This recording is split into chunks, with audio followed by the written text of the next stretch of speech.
Right, we come to the first of the two statements. I call the Defence Secretary to make the statements. Grant Shapps. Thank you very much, Mr. Speaker. With permission, I'd like to make a statement on the recent response to Houthi aggression in the Red Sea. Freedom of navigation has been a cornerstone of civilization since time immemorial. It underpins our prosperity and our security. And it is a founding principle of the international rules-based system. Since October the 19th, the Houthis, supplied and aided by Iran, have been infringing on those fundamental freedoms by attacking international commercial vessels in the Red Sea and in the Gulf of Aden. On November the 19th, they illegally seized the merchant vessel Galaxy Leader using a helicopter-borne assault crew, and since then they've conducted around 40 attacks against commercial and military vessels. Despite repeated warnings, their attacks have continued. Mr. Speaker, the UK has always stood up for the rules-based international order. And since the Houthis began their illegal attacks, we've been at the forefront of the international response. Whether helping defend vessels in the vicinity, as one of the first members to join the US-led task force Operation Prosperity Guardian, or whether working in tandem with the US and other allies to tackle the Houthis, always in response to specific threats, and always in line with international law and the principle of self-defence. On two previous occasions, we've been required to use force, and these attacks have had a significant effect on degrading Houthi capabilities. But the Houthis' intent to continue disrupting the Red Sea has not been fully diminished. 2 weeks ago, the Prime Minister came to the House to make it clear, as I did the following day, that unless Houthis desisted from their inflammatory actions, we would not hesitate to act again. Yet, instead of ceasing their activities, they have chosen to persist, accompanying their increasingly incendiary rhetoric with further missiles and drones targeted at shipping and at the Royal Navy. Most recently, they set the vessel Marlin Luanda on fire and targeted HMS Diamond directly in the Red Sea. Mr. Speaker, such behaviour is simply intolerable. It breaks international law, it's already having consequences which are damaging to the economies of the world, and insurance premiums have rocketed tenfold since the start of December. The number of cargo ships transiting Bab al-Mandab has fallen, and the cost of containers has rocketed, all of which could send food inflation spiralling and will certainly hit those countries with the greatest poverty levels the hardest. Mr. Speaker, the Houthis believe they are the region's Robin Hood. But as I discussed with the Yemeni Defence Minister just yesterday when I saw him in Saudi, the only people they are robbing are innocent Yemenis, whose food and aid arrives via the Red Sea. And that is why, at the weekend, the Prime Minister and I again authorised the use of force in strict accordance with international law and in self-defence. On Saturday, Royal Air Force Typhoon, supported by 2 Voyager tankers, joined the US forces to conduct further precision strikes against Houthi locations in Yemen. The Typhoons employed Paveway 4 precision-guided munitions against 3 military facilities, hitting 11 separate targets which were identified after a very careful analysis at those 3 locations, and they were approved by me. At As-Salif, due west of Sana'a on the Red Sea coast, our aircraft targeted a ground control station inside a defensive position. The station has been used to control Houthi attacks and reconnaissance drones launched from further inland and operating over the Red Sea and hitting international shipping, or targeted at. A second drone ground control station was confirmed to be Al-Manura on the same stretch of the coastline. As with Al-Salif, the station provided direct control of reconnaissance and attack drones targeting shipping in the Red Sea. Its position on the coast, allowing it to maintain line-of-sight data links used to target innocent shipping with accuracy. Our Typhoons also attacked a significant number of targets at Bani. The House may recall that an initial group of facilities at Bani were successfully struck by the RAF on the night of January the 11th this year. Since then, a further set of buildings at the site were positively confirmed as involved in the Houthi operations and were, as a result, targeted on this occasion. As is standard practice for operations by the RAF, the strikes were very carefully planned to ensure minimal risk of civilian casualties. Dropping munitions at night further reduces such risks. And we do not believe that there were any civilian casualties on Saturday night. Mr. Speaker, military action can only be one element in our efforts to confront these global challenges, and military action is indeed the very last resort. It would be far better if the Houthis simply stopped their attacks. So our approach is founded on 4 pillars. Firstly, we're increasing diplomatic engagement. The Foreign Secretary travelled to the region and met his Iranian counterpart last month to make clear they must cease supplying the Houthis with the weapons and the intelligence and use their influence to stop these Houthi attacks. The Prime Minister spoke to President Biden recently to discuss our joint approach. And I met with my counterparts in the region this weekend, returning this morning from the Kingdom of Saudi Arabia, where I discussed regional security. Second, we must end the illegal flow of arms to the Houthis. Britain and the US have previously intercepted weapons shipments in the region, including the same kind of components that we've seen used in recent strikes.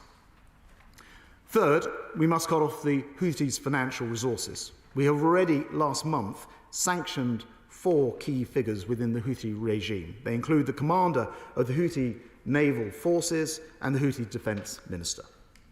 Fourthly, we continue to help the people of Yemen, delivering humanitarian aid and supporting a negotiated peace. The UK has committed £88 million in humanitarian support so far this year and feeding 100,000 Yemenis every month, with aid arriving through the very sea routes that the Houthis are actually, ironically, targeting. Mr. Speaker, let me be absolutely clear. We would much rather the Houthis simply stopped attacking international shipping, stopped damaging global trade, and stopped harming the prospects of their own people. At the same time, appeasing the Houthis today will not lead to a more stable Red Sea, indeed, a more stable region. And we're not seeking confrontation, and we urge the Houthis and all those who enable them to stop these illegal and unacceptable attacks. But if necessary, the UK will not hesitate to respond again in self-defence. Mr. Speaker, placating the sponsors of terror does not benefit our international order in the long run, or bring peace to the Middle East or elsewhere in Europe or indeed the world. The truth is, we cannot ignore the importance of these great waterways for shipping. And this is the reason why the world backs the United Nations Convention on the Law of the Sea. It's the reason why New Zealand has joined the UK, US, Australia, Canada, Bahrain, Denmark and the Netherlands in providing support to this weekend's airstrike. It's the reason why, as an island nation, we have always appreciated the freedom of navigation and that it is intrinsic to our way of life. If we do not deal with these threats, then every nation will be poorer. And I commend this statement to that. Senate Secretary of State John Healey. Thank you, Mr. Speaker, and I thank the Defence Secretary for the advance copy of his statement. Mr. Speaker, we back the UK-US airstrikes at the weekend to protect shipping in the Red Sea. We know the strikes were carried out against Houthi command centres and weapon stores. We accept they were limited, necessary and targeted to minimise the risk of civilian casualties. Mr. Speaker, the Houthis are attacking the ships of many nations, threatening maritime security and international trade, putting civilian and military lives in serious danger. This is why the UN Security Council last month passed a resolution condemning Houthi actions in the strongest possible terms and demanding their attacks stop. We accept these strikes were justified, but I asked the Defence Secretary to confirm that they were also effective. Were the targets selected, the targets hit? Was the purpose to destroy the drone control centres at As-Salif and Al-Manura fully achieved? Ministers have said the aim of these strikes is first to deter Houthi attacks and second to degrade their capabilities. Well, the first aim has not yet succeeded as Houthi attacks continue, but is the fact that these Houthi attacks are now less sophisticated and more sporadic a sign that the second aim may be succeeding?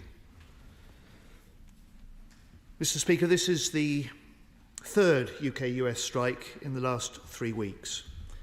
At what stage do 3 one-off strikes become a sustained campaign?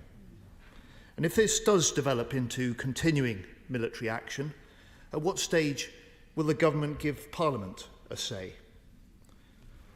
Mr. Speaker, before I turn to UK forces' wider role in the Red Sea, may I make this point?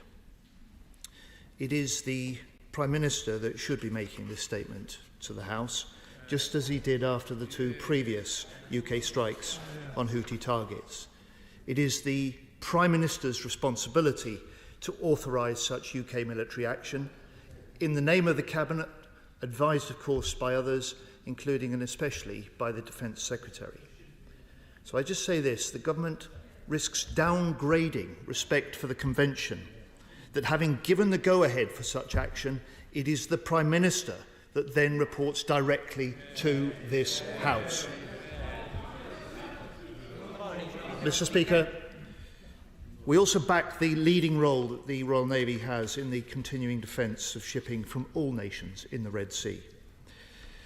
What action is the government taking to persuade other countries to join the Prosperity Guardian Protection Force? How long does the Defence Secretary expect Operation Prosperity Guardian to be needed? And how will the EU's new maritime mission to the Red Sea coordinate operations with Prosperity Guardian? 2 weeks ago, I asked the Defence Secretary if the UK carrier was ready to deploy to the Red Sea. Well, now we know the HMS Queen Elizabeth has serious problems. So does the UK still have an option of sending a UK carrier to the Red Sea if required? And if so, when? Mr. Speaker, military action on its own cannot solve the problems in this region. So what is the government's diplomatic action to pressure the Houthis to cease their attacks and settle the civil war in Yemen, and to pressure Iran to stop supplying weapons and intelligence to the Houthis? Finally, like the Defence Secretary, I totally reject the Houthi claims that firing missiles and drones at ships from around the world is somehow linked to the conflict in Gaza. They've been attacking oil tankers and seizing ships for at least 5 years, not just the 121 days since October the 7th.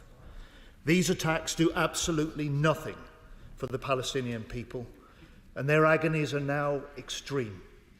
We want the Gaza fighting to stop with a humanitarian truce now that can build into a sustainable ceasefire, to stop the killing of innocent civilians, get all the remaining hostages out, get much more aid into Gaza. And the UK aid efforts must be accelerated. Have any more RAF flights taken off since the Defence Secretary was last in this chamber? And if not, why not? Finally, for long-term peace, there has to be a political process that can turn the rhetoric around 2 states living side by side in peace into reality. The House is united in this UK vision, and I give this commitment from our side that if elected to form the next government, Labour will lead this new push for peace. Secretary of State. Well, Mr. Speaker, first of all, can I start by welcoming the Honourable Gentleman's, Right Honourable Gentleman's support for this action. He asked a series of questions. I'm going to rattle through them. Were they effective? Yes, they hit the targets. Were all the targets hit? Yes, again.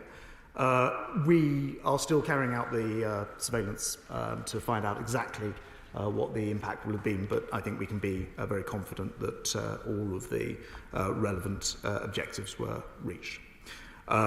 We combine very closely with our US colleagues and sometimes interchange some of those targets with them. Overall, he will have noted that on this occasion we were involved in munitions on more targets than previously, so that we carried a slightly greater weight than previously. He talks about whether the action is successful and rightly points out that what we're seeing is rather more sporadic. The attacks on HMS Diamond and on merchant shipping have indeed continued, but in a much more ad hoc fashion, and it is perhaps the case or relevant that there hasn't been an attack which has used multiple different weapons at the same time, as I think we saw, for example, on the 11th of January. The degrading will have had some impact on that. I'll come back to his comments at the end about the Prime Minister, and I just want to sort of set the record straight for him on that. He asked the question on Operation Prosperity Guardian. The simple answer, of course, is none of us know how long this will need to continue, but we do want to see this come to a conclusion as quickly as possible. We utterly reject any notion that this attack, these continued attacks by the Houthis, were in fact anything to do with the situation in Gaza. The Houthis are opportunist pirates who are using a situation to their benefit. A few years ago, they didn't even support Hamas. Suddenly, they want to be their greatest champions. They are over 2,000 kilometres away. They are simply using the situation to their advantage, and I think it is wise for the House not to overlink the two. He is nonetheless absolutely right about the need to see the humanitarian truce and then a sustainable ceasefire. Indeed, that is indeed the government's policy. And we're working extremely hard to try to achieve that, including in discussions that the Prime Minister, the Foreign Secretary, and indeed myself just yesterday I was having in the Middle East. He asked about RAF flights. The issue is not getting the aid to location. I've been working very closely with, for example, the Cypriot government on how we can increase the amount of aid. The single biggest problem remains getting the aid into the country. We had some success with getting Kerem Shalom open. What we really need to see is Ashdod open to route that aid to Kerem Shalom and straight into Gaza. And I will, and the government will, continue to push for that route. But the problem is not the flights taking off. The problem is the aid getting in itself. And then finally, I just want to turn his attention to the fact that it's myself standing here as Defence Secretary rather than the Prime Minister. The first thing to say is that it is actually the Secretary of State for Defence who has legal responsibility, who signs off the targets and indeed signs the legal authority for these. So technically it is indeed me who should be standing here, other than, of course, in the first couple of rounds where the Prime Minister was dealing with something which was new and therefore very appropriate. But the wider point that I just gently make to him is the Prime Minister is in Northern Ireland today, doing incredibly important work, which, well, I hear from the Secretary position the idea that we should have been recalled yesterday, Mr. Speaker. I'm not sure that would have been entirely practical. So I think it's entirely appropriate the Prime Minister is in Northern Ireland. I would have thought the House would welcome the fact that that historic breakthrough has been marked by the Prime Minister, and I think it's very appropriate that I'm here today to explain the activity of Saturday night to the House. Sir Julian Lewis. Does the government accept that it is difficult to deter terrorist fanatics and that one mainly has to contain the effectiveness of what they do until ultimately they're destroyed, preferably by our regional allies? And does he feel that there is in fact a link to a separate conflict, and that is the conflict in Ukraine? Isn't it more than a coincidence that the proxies of Russia's ally in the Middle East have been so much more active, whilst Russia is so desperate that we turn our attention away from supporting Ukraine? Well, as ever, my right honourable friend has absolutely hit the nail on the head. Russia and Iran working together, actually the same kind of drones being fired. Sometimes the Shahad drones being fired in Ukraine by the Russians, courtesy of Iran, are also being fired by the Houthis. He makes an excellent linkage point and he's absolutely right. SNP spokesperson Dave Dugan. Thank you, Mr Speaker. The people of Scotland and elsewhere on these islands deserve to know what the plan is with regard to this crisis in the Red Sea, not the timings or the detail of missions or the tactical ambition or resources behind these, but the broad strategy which is being pursued with lethal force in our name and in the absence of parliamentary approval. We have already made clear from the SNP benches that we support the government and international partners in direct action to uphold freedom of navigation and the law of the sea, but this should never have been taken for granted and remains subject to realistic interpretation of both self-defence and imminence. We see the toll that Russia's illegal invasion of Ukraine has taken on our constituents and businesses over energy costs, so we cannot allow this to be compounded further by interrupting global supply chains, and nor can we ever tolerate or stand idly by while seafarers are put at risk, whatever the supposed aims of the Houthis or their backers may be. This will be a sustained engagement. Mr Speaker, will this be a sustained engagement? I don't know, and neither does the rest of Parliament. One way or another, it will be an allied seaborne strike capability that is engaged here. So, with one of the two aircraft carriers in the Royal Navy out of commission again, the Type 23 frigate fleet on its knees, the Type 45 destroyer fleet still going through PIP, who in the government has a grip of the Royal Navy's resources? And fundamentally, what is the UK government's plan to ensure that this campaign is not escalatory? What is their thinking behind any assessment that they've made? And in closing, Mr Speaker, this is not about supporting Gazans or people dying or fleeing the persecution in Gaza. This is about the Houthis pursuing their own aims. But I'd be interested to know what the government's assessment is of the uptick in temperature in the Middle East, in Gaza, in Yemen, and with NATO allied personnel being killed. Well, Mr Speaker, I think actually, listening carefully to the honourable gentleman, I detected that he supports action that's been taken. As he said, it cannot be right that international shipping is prevented from its own freedom of navigation. And again, respecting the will of the House and listening very carefully, it's quite clear that the official opposition supports this action, as does the government, as I now learn does his own benches, and I remember the Liberal Democrats saying it previously. So I think it's quite clear there is strong support in this House, and I think it is also important that there is sufficient freedom of action to ensure the safety and security of our airmen and women when they do undertake these actions, rather than flagging them substantially in advance. He makes mention to, and so did the right honourable gentleman, to the aircraft carrier. And I should just address this point. It is the case that actually through an abundance of caution on a final inspection, it was taken a decision for the aircraft carrier not to sail. I've also spoken to the First Sea Lord, who's also made it clear to me that if it were in an emergency sort of situation, the House will recall it was going to join exercise Steadfast Defender, then it quite probably would have sailed. The fact is we have another one, and that will sail to the Steadfast Defender. On the frigates and the destroyers, I just disagree with the honourable gentleman. I've been out to visit those on HMS Diamond in the Red Sea. They are absolutely prepared and ready to go. And as he says, that's one. But today, that ship has been replaced by HMS Richmond, who now take on that mantle. And Mr Speaker, we have 16 ships under construction or on order. I wonder how many you'd get from the SNP with their approach to defence. Mr Speaker, I thank my right honourable friend for the in-depth statement he's given, and I just want to draw on, I think there is a concern about the stretch of the Royal Navy, and I think that it is a world-class leading Navy, but it is suffering from personnel issues to crew the ships. And I think the responsibility for this does lie back at the Treasury in being able to provide the revenue streams that are needed to make sure the capital equipment we've got can be used most effectively. So can I ask my right honourable friend what representations he's making to ensure that the growth in maritime concerns that are happening around the world will be met by commitment from Treasury? State. Well, I should make the point actually on a wider armed forces note.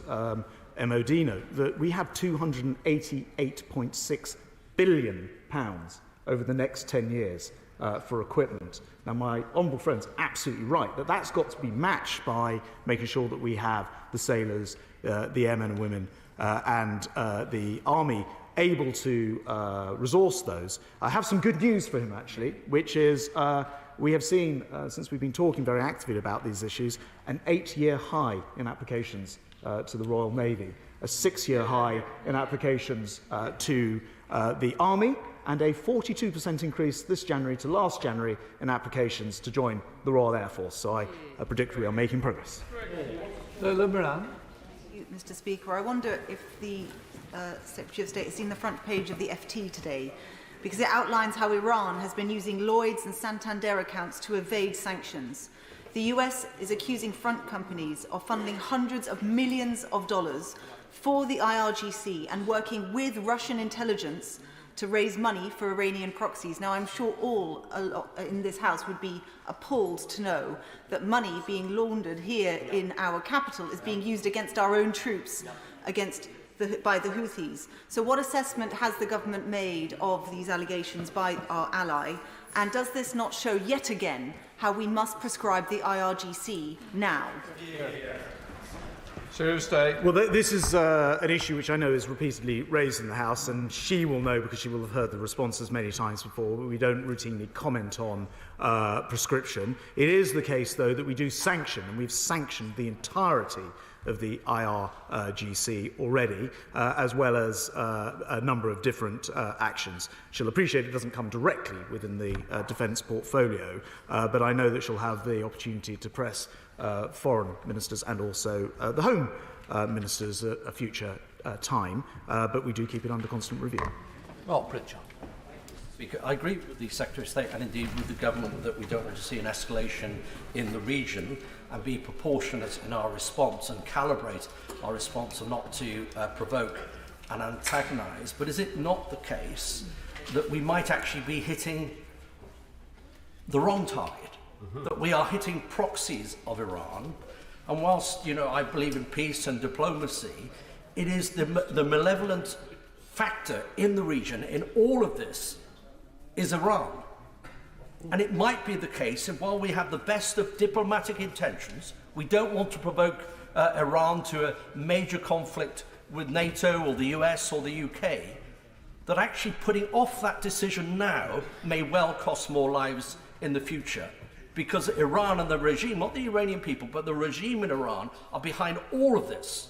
They're the ones destabilising Israel, the Abraham Accords and so on. So I hope the Secretary of State will take a strategic view and make hard choices on Iran, because whether we like it or not, they're coming.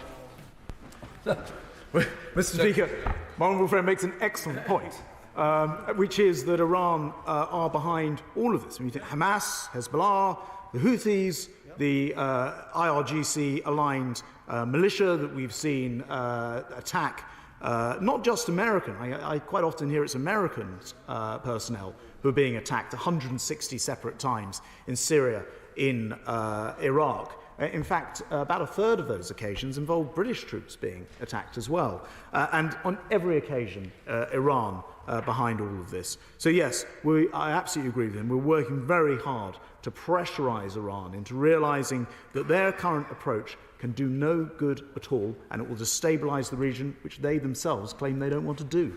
John MacDonald.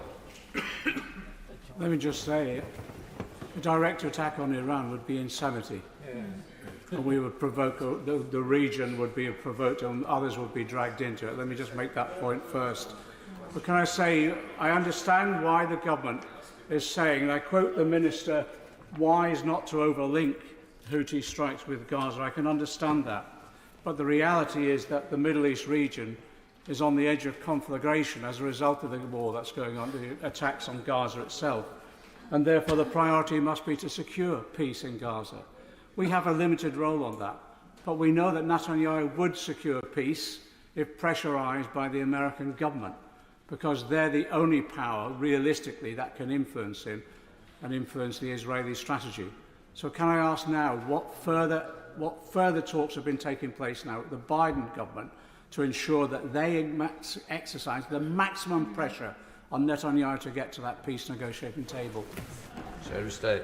Well, Speaker, the right honourable gentleman will be aware, I hope, that we work very closely on this. I was in the States last week. I met with Blinken, with Lloyd Austin and others in order to discuss exactly the point that he raises about how we bring together a solution which not only provides ultimately the Palestinian state for the Palestinian people, but also security guarantees for Israel.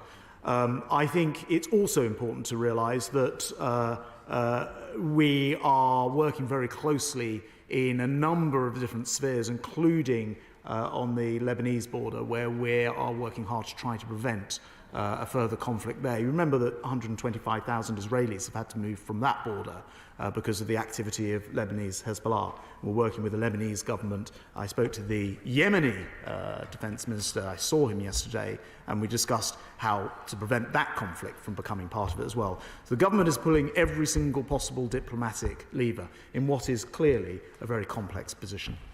Selwood. Mr. Speaker, the Defence Secretary is right. This mission must continue to stand up and defend international laws in the Red Sea. But this mission to remove the Houthi threat and keep the Red Sea safe could last months, and it's not sustainable to continue tasking typhoons from Cyprus for each mission or indeed subsequent future threats. Would the Defence Secretary therefore agree there is a case for an urgent operational requirement to upgrade the Type 45 destroyers given its vertical launch system's continued inability to strike targets at range inland? Secretary of State.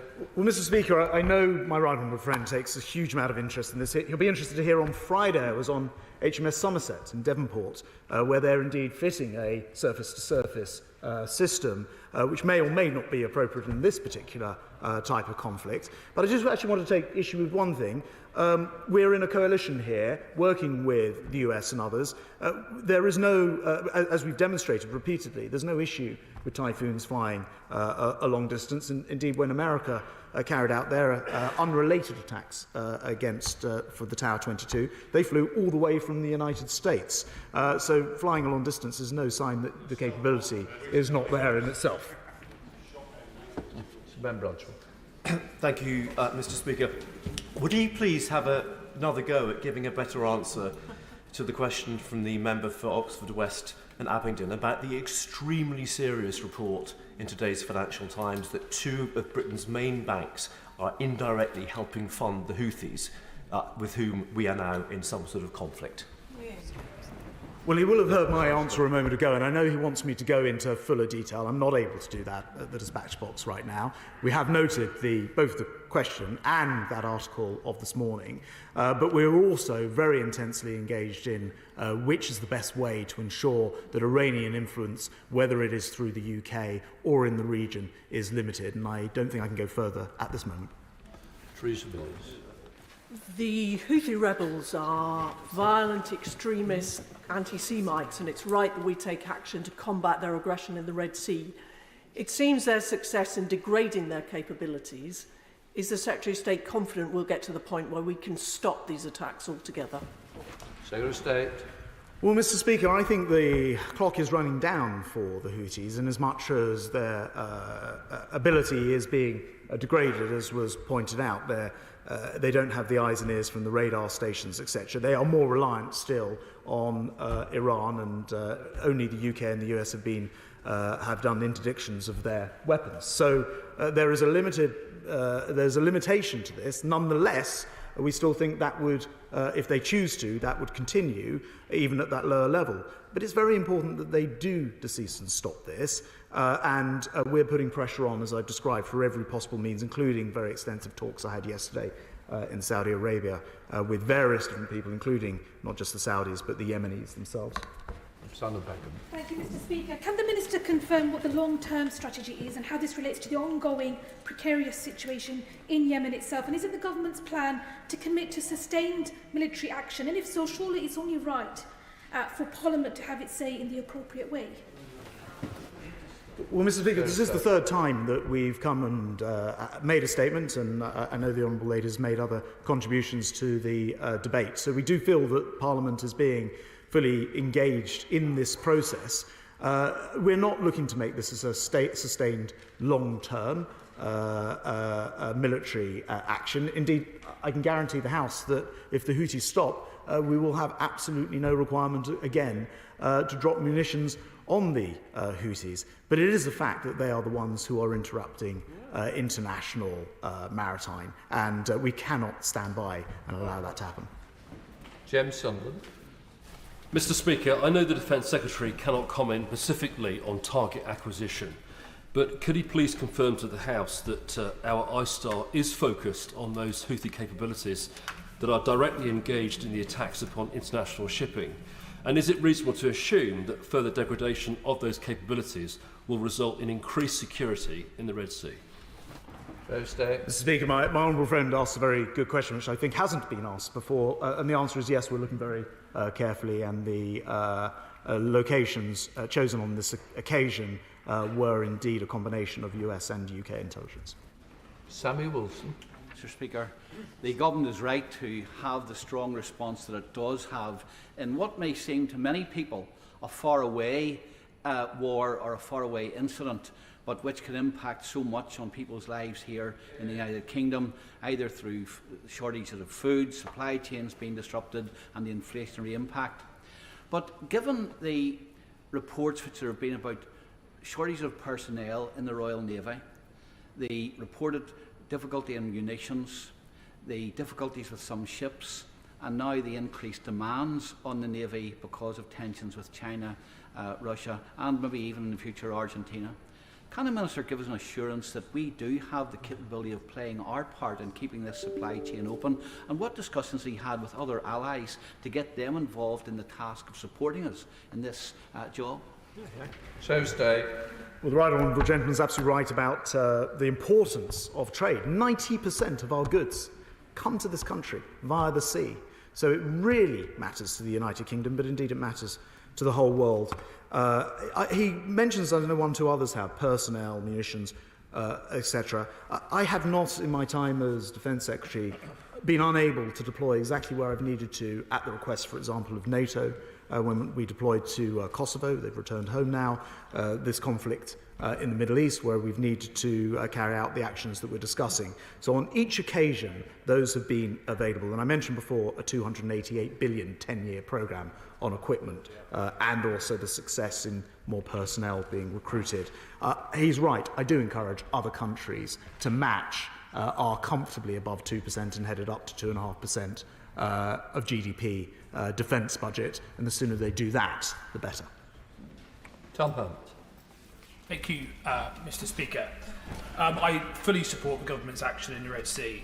The irony of the Iranian regime accusing the action that we took as destabilising regime when we lost the most reasonable people.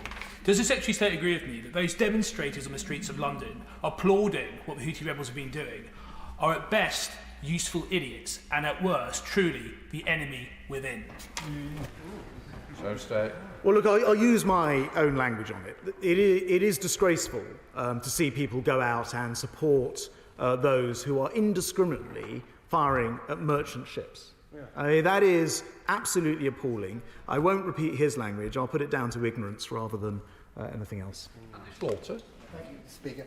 The Secretary of State is rightly clear about breaches of international law by the Houthis in the Red Sea. Can he be equally clear about breaches of international law by all sides in Gaza? And does he think that it will help reduce hostilities across the Middle East if the government were able to build a broader international coalition in support of its diplomatic and military aims? Secretary of State. Well, the United Kingdom government always supports and wants to see international humanitarian law adhered to, and it's a point that we make repeatedly to every point and every side in this conflict. I think he's driving at Israel, and Israel included, to answer his question directly. Hamas, of course, could end could end this very quickly by releasing the hostages that they still have kidnapped and cease firing on Israel. And in terms of wider coalitions, I did describe how we've now got New Zealand on board with actually the military action, but I should mention there are 20 plus countries also involved in the operation Prosperity Guardian, and the EU forming an addition to that as well, which we welcome. Andrew Percy. Thank you, Mr. Speaker. Further to my honourable friend's question, as well as open support for the Houthis this weekend on the streets of central London, some of those pro-Palestinian marchers also again called for an intifada, held deeply racist anti-Semitic signs, one of which included informing Israelis, by that we presume Jewish Israelis, that they were indigenous to nowhere other than hell. So I'm not sure that this is just ignorance. I think there is something more sinister at play with some of these protesters, and we should call it what it is. It's pure and simple Jew hate.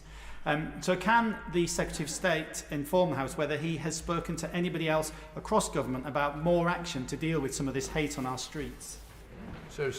Well, I do know that the Home Secretary continuously keeps this under review and also meets with the police chiefs to make sure that they have the powers to combat what he rightly describes as absolutely disgusting behaviour, which has no place at all on our streets. The whole House, I'm sure, needs no reminding, but perhaps they do, the people who go out and campaign. Their slogan for the Houthis is death to America, death to Israel, death to the Jews, no matter where they are. There is no place for that on the streets of Britain. Jeremy Corbyn. Thank you, Mr. Speaker. This is an extraordinary situation where the Secretary of State comes here, makes a matter-of-fact statement about the launching of missiles against a number of targets in a number of countries, gives no indication of what the long-term war aim is by the UK at the present time, says absolutely nothing about the crying, desperate need for a ceasefire to protect the people of Gaza from further death and further destruction. Does he not realise that the extension of the conflict by Britain and the United States to at least 4 other countries risks a huge conflagration across the whole region? I would have been much happier if he had come here and said Britain was determined to try to deal with the injustices in the region and try to bring about a peace process rather than further militarisation of all the seaways around all of those countries. Surely peace is something to aim for rather than a continuation of yet more wars. Well, Mr. Speaker, never have I disagreed so much with the honourable gentleman, and that is saying something from the man who wants to scrap Trident, from the man who wants to pull us out of NATO. The debate, the statement is on the Red Sea, and I'm surprised that he's not more appreciative of the geography of this. The Red Sea is a very long way in the case of where these attacks are taking place from Gaza. He, therefore, I'm afraid, misunderstands why I've come to this House to talk about actually munitions on a single country, not 3 countries, as he says. I spoke to the Yemeni government yesterday, who thank us for our work. It's a shame he can't do the same. Sir Michael Ellis. Thank you, Mr. Speaker. And I commend the Defence Secretary for his excellent work. And he talks about Yemen. Yemen's Foreign Minister, Ahmed Awad bin Mubarak, said on Thursday that there is no doubt that Iran's Quds Force operatives have been deployed to his own coastline in Yemen. What assessment has my right honourable friend made of the extent of Iran's aggressive military adventurism and its destabilising effect on international peace and security? Well, they are quite simply, Iran, a malign influence on Yemen, and not just on Yemen, but the entire region. And so my right honourable friend's absolutely right to point out the manner in which they have really helped to create instability in the Red Sea, and I'm afraid the only language that they understand is the approach that we have been taking to show them that there is a red line and they've crossed it.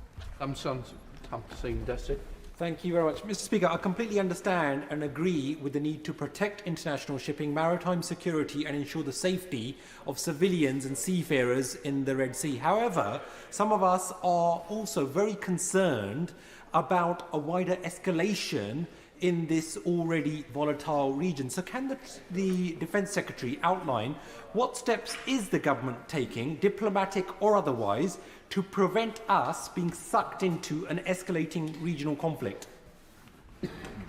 Well, Mr. Speaker, as described, the actions that we're discussing here today are very specific and very targeted, and I know that he recognises that.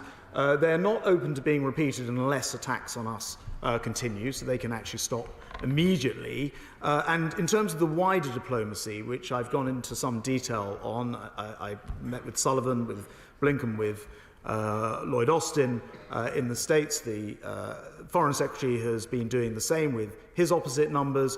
I would just describe that I was in the region until this morning, where I was having extensive discussions about how to bring this to a conclusion. For it's not always possible to provide a line-by-line explanation of every single element of those talks, which I appreciate is frustrating to the House, but the efforts are broad and very strenuous to achieve exactly what he's looking for. Manchester. Mr. Speaker, the Defence Secretary has said the government's looking at a comprehensive strategy, four-pronged approach to degrade the Houthis. The question that I have for the Defence Secretary is this. We've classified the actions of the Houthis as terrorist. We've said that they pose a significant threat to British interests. I then look at the prescribed terrorist organisations document from the House of Commons Library. It lists non-state actors, Ansar al-Islam, Al-Ittihad al-Islamiyya, Hezbollah. All of them meet the criteria for prescription. Yet the Houthis are not prescribed as a terrorist organisation. The Secretary of State says we've sanctioned some high-level individuals. US has prescribed them, we haven't. And the question I asked to the Defence Secretary linked to that is this. Will the UK set up a contact group to deal with non-state actors in the long term? Because this threat is not going to go away. The Houthis will then splinter to other terrorist organisations in the region. Yes. Joe Stone. He rightly points out that the US have taken some action. It's not quite the same as our prescription. It's a sort of in-between version, in this particular case, with the Houthis. We have also, of course, made sure that a number of different individuals, I named them in my comments, have effectively been dealt with. So then the wider question is getting the balance right between making sure that food aid can still reach Yemen. That was a discussion that I was having with the Yemeni government yesterday, and full prescription. I mean, we need to make sure we get that balance right. And my right honourable friend, the Home Secretary, is working very closely on that. Whether you call that a contact group or something else, I can assure my honourable friend the work is being done. Paul Williams. Thank you, Mr. Speaker. Like others, I commend the government's diplomatic efforts to resolve the broader conflict, and this one, in fact. But if diplomatic means fail to resolve this particular conflict in the Red Sea, is he determined to pursue the military option to the very end? Joe Stone. Well, Mr. Speaker, as I've described in the answer to others, we see this action as being very, very specific, and it doesn't need to be. It doesn't need to continue. What I don't see as being short-term and specific is the diplomatic process, which he refers to, which absolutely needs to now do what the world hasn't been able to do for decades, which is to form a wider peace in the Middle East. And you can see the pieces potentially are there with normalisation between countries like Saudi Arabia, potentially, and Israel. Hamas's intent, Iran's intent, is to disrupt all of that. We understand that, and that's why we have to work all the harder to make sure we can overcome their approach to creating instability in the region. Dr. Matthew Alford. Thank you, Mr. Speaker. We cannot overestimate the value of freedom of navigation in the region, and that's why it's not surprising that New Zealand has joined the UK, the US, Australia, Canada, Bahrain, Denmark and the Netherlands in providing support over the weekend. But what concerns me is Egypt. Egypt continues to face both economic and social disadvantage, and the Suez Canal provides £9.4 billion of trade to the economy in Egypt. The last thing we want is for that to be disrupted. So can the Secretary of State advise what he will do to help counter the destabilising activity of the Houthi pirates in the region? My honourable friend's absolutely right, and this, of course, is devastating for the Egyptian economy. I was there a couple of weeks ago, and I met with my opposite number, the Defence Minister, the Egyptian Defence Minister, and we discussed exactly this point. I mean, it is clear that ships are avoiding and then taking a much longer route round at the moment, and so it's in everybody's interest, of course, with the Suez Canal in particular, to see this resolved as quickly as possible. Debbie Abraham. Mr. Speaker, it was reported last night that only the UK and US were involved actively in the military action over the weekend. And this was attributed to the different risk assessments that the UK and the US had compared to other international partners. So is that the case? Because this was, as I say, these were the reports. And if that is the case, can he discuss what the particular concerns were about the different risk assessments about inflation of the conflict in the area?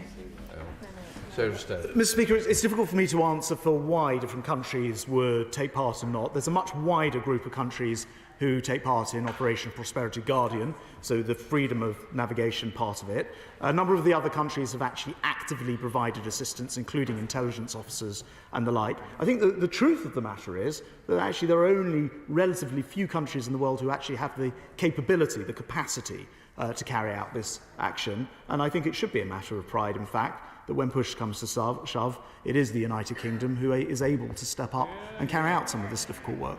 Wild.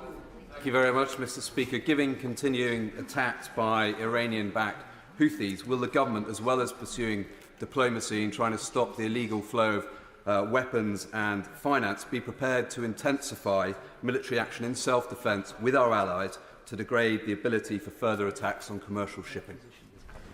Well, Mr. Speaker, I should be absolutely clear. We will only act within international law. That is a law which is about self-defence.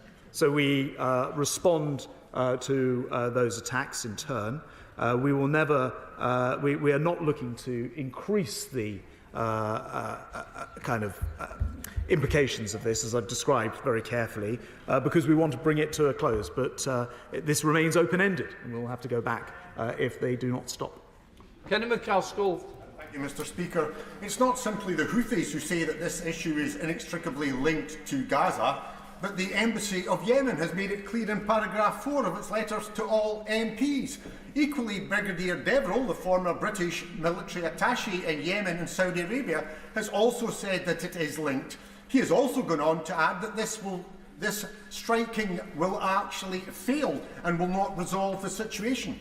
So rather than lurching towards World War III, rather than an escalation of the conflict, widening it beyond countries and their limited territory, is it not time to ensure that Israel's call to heal, that their genocide ceases and that we get an immediate ceasefire?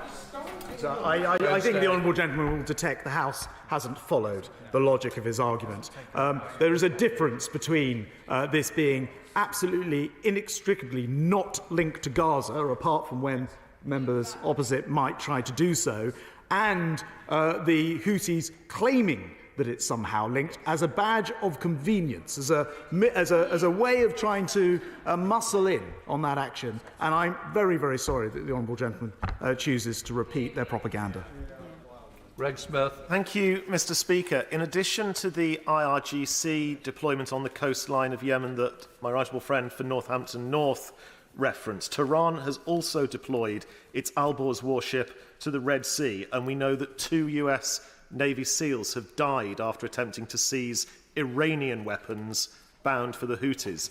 Yet Iran continues to evade any meaningful deterrence. So will my right honourable friend agree with me that Iran must not be allowed to outsource the responsibility for its regional escalation to its proxies and must be deterred directly? My honourable friend makes an excellent point about the link between the Iranian, for example, ships that loiter in the region, the items which are shipped to the Houthis, which we know come from Iran because of the interdictions that we've made previously. It's probably wise if I don't go into too much detail, but to say that we are aware of it is absolutely correct, and the whole world needs to carry on piling the pressure on Iran to cease and desist this behaviour.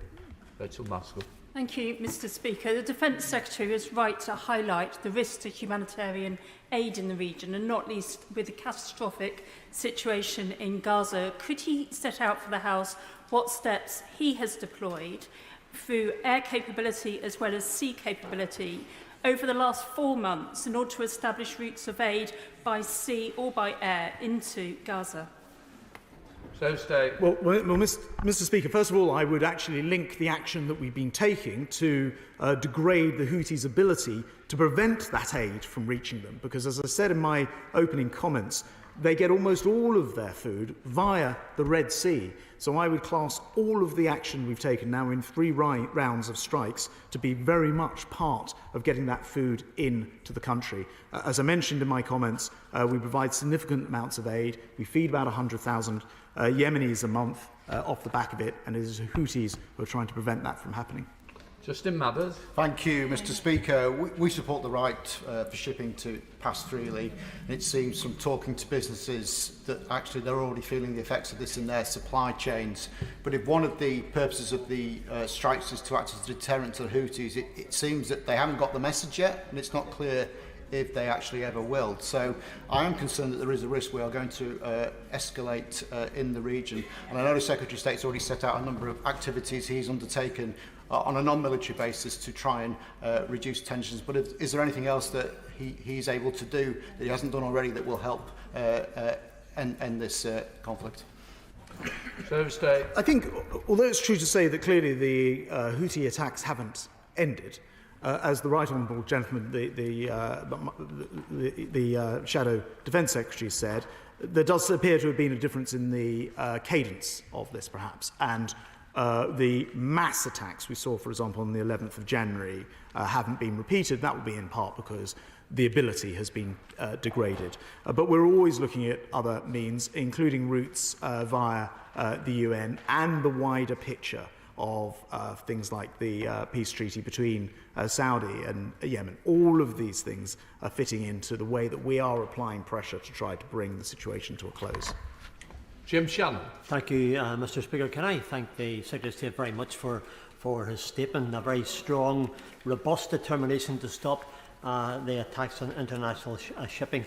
Well done, Secretary of State, and we in this House, certainly most of us, support the line of action that you're taking. Does the Secretary of State not agree that the fact that pro-Hamas Houthi sites are celebrating the effect that the strikes in the Red Sea are having on food chains and supply chains is a signal of the fact that the words spoken and actions taken by this country, our government and our allies is not yet having the desired effect? And what steps will the Secretary of State and her allies and our allies determined to take to not simply secure trade route difficulties from escalating already eye-watering prices, but to send a clear message that the United Kingdom are not afraid to use our strength, not afraid to use our intelligence to respond adequately, and indeed, if so, even more strongly? Secretary of State. Mr. Deputy Speaker, I think the Honourable Gentleman makes a very worthwhile point. It is clear that the Houthis are perhaps no longer able to act as they once were, but they're not fully degraded. There must surely come a time where they understand that this is no longer in their interests, because we are working actively to make sure that we intercept new supplies as far as possible, and they will continue to be degraded if they continue to act as they have done on commercial shipping and, of course, on the Royal Navy. So there is eventually a conclusion to that. What I don't want to do is mislead the House by saying this is over, because I just cannot guarantee that for one moment, and I'll be clear again from this dispatch box. We will always have to keep the option open if it isn't over. Order. That concludes the statement on the Red Sea route. Can I thank the Secretary of State and the Opposition front bench? Could members leaving the chamber please do so quickly and quietly?